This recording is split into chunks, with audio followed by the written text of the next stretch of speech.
a pause on military aid. But what exactly is being paused? Well, this is what the US has allocated to Ukraine since the start of the war. Things like heavy weapons, artillery, tanks, huge amounts of those. 10,000, according to the data from the Kiel Institute for the World Economy, although only slightly more than 1,000 have been publicly reported as delivered. We've also got portable defense system. These are things like anti-tank weapons, the Javelin, originally granted to Ukraine by certain Donald J. Trump back in his first term.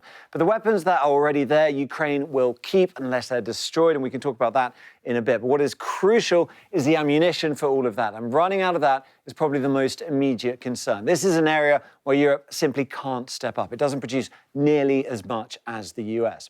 When it comes to weapon systems themselves, well, here's how US aid compares to everyone else, and it has the edge in crucial areas. Howitzers, 126 of those delivered by the US compared to 26 from other countries. It's a bit more even when it comes to multiple rocket launch systems in terms of US compared to other deliveries. Then you've got things like mobile radar. Again, US has an edge in delivering those. And finally, armoured personnel carriers, 200 from the US, more than 200 from the rest of the world. Now, a pause in aid doesn't mean Ukraine will stop using that donated equipment. It might mean, though, that it doesn't get replaced, depending on whether a pause becomes a lull, becomes a definite end. And that could be important. If you look at the losses that Ukraine has suffered, these are confirmed losses.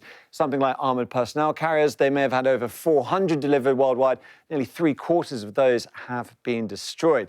This fight is, of course, ongoing. This video taken in the last few days from the Russian town of Sudza, which is currently occupied Ukraine, shows donated equipment being put out of action.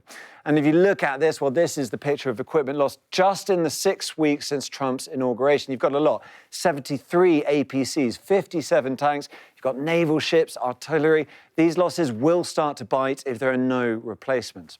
It remains unclear if the US plans to withdraw Ukraine's access to Starlink, the satellite communication system owned by Elon Musk that's been crucial to Ukrainian endeavours. So the question becomes, could the EU, Europe, step up in terms of aid? And there are a lot of incorrect numbers being thrown around, including by the US president, but we want to focus just on this here. Here's what the US has given. You can see military aid in red, you've got financial aid in yellow, and then humanitarian aid on top. And here is what the EU has given. They would have to more than double their contribution to make up that shortfall, and you can see just how feasible that is or is not.